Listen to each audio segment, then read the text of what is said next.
देखिए, जहाँ तक हमारी रियासत हमारा हक का जो प्रोग्राम है, जो मुहिम है, ये पूरे जम्मू सूबा में हम लोगों ने की, हर डिस्ट्रिक्ट में की। और आज यहाँ सांबा का ये लास्ट का प्रोग्राम था जहाँ तक सूबा जम्मू का ताल्लुक है। और हमें खुशी है कि जो हम लोगों ने मुहिम चलाई है, इसमें with every passing day response जो है वो बहुत बढ़ता जा रहा है, न कि सिर्फ हमारे वर्कर्स में बल्कि आम लोगों में भी। और जहां तक हमारी रियासत हमारा हक का ताल्लुक है, रियासत किन हालात में हमसे छीनी गई उस पर बहुत बात हो चुकी है। लेकिन जहां तक रेस्टोरेशन का ताल्लुक है, रेस्टोरेशन ये किसी एक पार्टी का मामला नहीं, ना ही ये कांग्रेस जनू का मामला है, ये जम्मू कश्मीर के तकरीबन 1 करोड़ लोगों का मामला है। और इसमें किसी की कोई ओनरशिप नहीं है, ये तो पूरे लोगों का मामला है।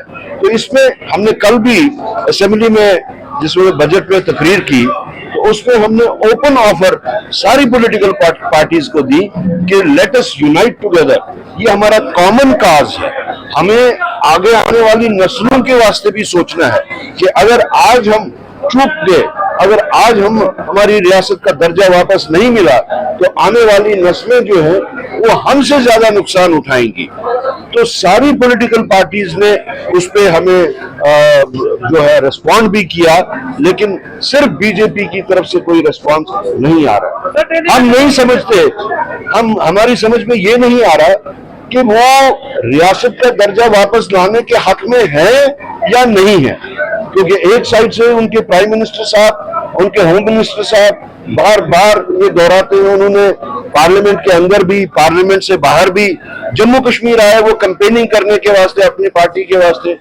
यहाँ से भी उन्होंने यही कहा कि हम जल्द अज जल्द इलेक्शंस के बाद ही रियासत का दर्जा बहाल करेंगे। लेकिन इलेक्शन भी खत्म हो गए, सरकार भी बनी, अब 6 महीने होने को है, कोई दिलचस्पी नहीं वो दिखा रहे। इसलिए हमें उनकी नीयत पे शक हो रहा है, और उस नीयत का जो प्रैक्टिकल सबूत जो है वो बीजेपी, उनका जो यहाँ का यूनिट है वो दे रहा है। क्योंकि वो इसके ऊपर न असेंबली के अंदर न असेंबली के बाहर कोई बात करते, वो सिर्फ एक चीज को दोहरा रहे कि हमने आर्टिकल 370 जो तोड़ा उसका क्या क्या फायदा हुआ। लेकिन रेस्टोर करने की बातें जो उनके प्राइम मिनिस्टर भी वादे दे रहे हैं, उसके ऊपर कोई बात नहीं कर रहे।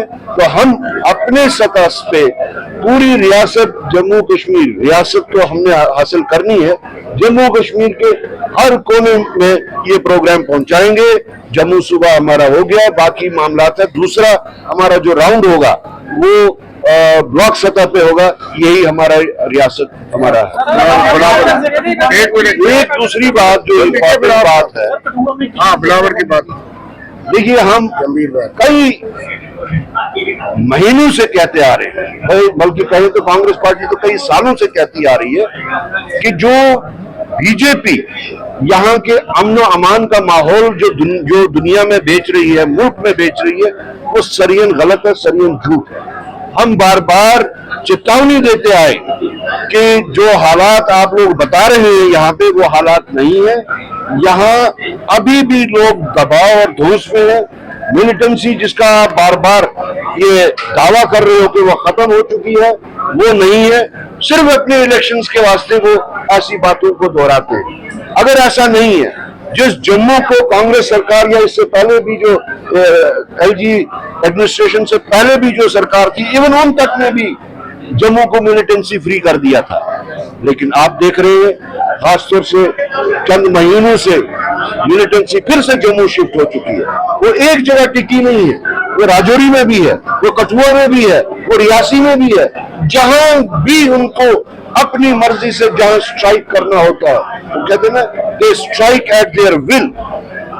कहीं पे ऐसा नहीं है देखने को मिल रहा कि जहां वो जो चाहते हैं वो नहीं हो रहा। तो दूसरी साइड से जब बीजेपी से सवाल उठते हैं, वो कहते हैं जी आप एंटी नेशनल बात कर रहे हो, हमने तो पूरा कंट्रोल कर दिया हुआ है। अगर कंट्रोल किया है, आप इस कठुआ की ही बात ले लीजिए। पिछले एक इंसिडेंट को छोड़ के जो मखनदीन का हुआ, उसके वो मुख्तलिफ हालात थे, लेकिन उसके बाद में जो 2 इंसिडेंट्स हुए एक में 2 भाइयों को और उसके बाद में अब 3 लोगों को, जिस तरीके से पहले वो गायब हो जाते हैं फिर उनकी लाशें मिलती हैं, तो उसमें कौन सा आप लोगों ने कौन सा क्लू हासिल किया कि ये सब क्यों हो रहा है और कैसे हो रहा है? हम तो ऐसी सारी इंसिडेंट्स को कंडेम करते हैं, लेकिन जहां तक पुलिस का ताल्लुक, जम्मू कश्मीर की पुलिस, हमारे चीफ मिनिस्टर साहब ने पहले ही कह दिया है कि ये हमारे कंट्रोल में नहीं है, ये एलजी साहब के या दिल्ली के बराह रास्त कंट्रोल में। तो हम सवाल करना चाहेंगे एलजी साहब से, सवाल करना चाहेंगे मरकजी सरकार से कि क्या इसी को आप अमन व अमान कहते हैं, रेस्टोरेशन ऑफ पीस इसी को कहते हैं? क्यों नहीं आपको इतने दिनों में आपने उनका पोस्टमार्टम किया जो पिछले 2 थे, अभी तक आप रिपोर्ट नहीं दे रहे हो उनकी? या तो आप कुछ ऐसी बातें हैं जिन पे आप पर्दा डाल रहे हैं, वरना ऐसी क्या बात है? इतने बड़े इंसिडेंट्स हो रहे हैं उसके बावजूद भी आप क्लियर बात लोगों तक नहीं पहुंचा रहे या उस चीज को आगे नहीं चला रहे। आज हमारे 3 लीडर बिलावर गए, कल एक एमएलए वहां पे गया, उस एमएलए के साथ में क्या वहां उसकी दुर्दशा हुई वो सारे दुनिया ने देख ली। क्यों हो रहा है ये? क्या गुंडागर्दी है? आज हमारे 3 लोग, ठाकुर लाल सिंह जी, डॉक्टर मनोहर लाल जी और हमारे डिस्ट्रिक्ट प्रेसिडेंट कठुआ पंकज डोगरा जी वहां गए और उनकी बाकी जो टीम थी उनके साथ गई, लेकिन उनको जाने ही नहीं दिया। बीजेपी वालों को आप जाने दे रहे हैं और बाकी जो लोग हैं, तो आप क्या साबित करना चाहते हैं? बात करें अगर बजट को लेकर दिल्ली में, देखिए, जहां तक कांग्रेस पार्टी के मैनिफेस्टो का ताल्लुक है, हम अपने इन सारे प्रोग्राम्स में ये बार बार बोलते आए थे कि पॉलिटिकल इश्यूज अपार्ट, हमारे जो खासतौर से मुलाजिम हैं, जो टेम्पररी हैं, जो डेली वेजर्स हैं, इस कैटेगरी में जितने भी लोग आते हैं, हमने उनके वास्ते अपने मैनिफेस्टो में एक प्रोविजन रखा था कि उनकी जो इश्यूज है उनको बहुत ही पैशनेटली कंसिडर किया जाएगा। और हमने सरकार से भी उस बारे में एक अपील की थी, लेकिन हमें भी उस चीज में बहुत थोड़ा सा एक ये कहें कि दुख हुआ कि उन लोगों की बात जो है वो कंसिडर नहीं की गई। और जब कल हमने चीफ मिनिस्टर साहब के सामने अपनी बजट के ऊपर जो तकरीर की, उसमें भी हमने उनको बताया कि हमने कहा कि हमें उम्मीद थी, उन लोगों को भी उम्मीद थी, हमको भी उम्मीद थी कि आप इन मामलों को कंसिडर करेंगे। और जो बाकी इश्यूज, जो सोशल इश्यूज, सोशल सेक्टर्स को आपने टच किया, उसमें हमने उनको मुबारकबाद भी दी। लेकिन ये इशू जो है, इट्स अ ह्यूमन इशू। उसके अलावा हमारे जो 2 बड़े ह्यूमन इश्यूज हैं जिनके वास्ते मैंने उनके सामने अपनी बात रखी, एक जो हमारे रेफ्यूजीज हैं 47 के, 65 के, 71 के, और जो कश्मीरी पंडित्स का जो एक इशू है, एक क्रॉनिक इशू बन चुका है। बीजेपी अब थक गई उनको पॉलिटिसाइज कर करके, शायद अब उनको भी उसमें से वो फायदा नहीं मिल रहा है। खासतौर से जो लोगों के जो जमीनें एक तरफा तौर से छीनी जा रही है, हमने खड़ की बात की, हमने हर वो इशू जो लोगों के साथ टच करता था उसकी बात की।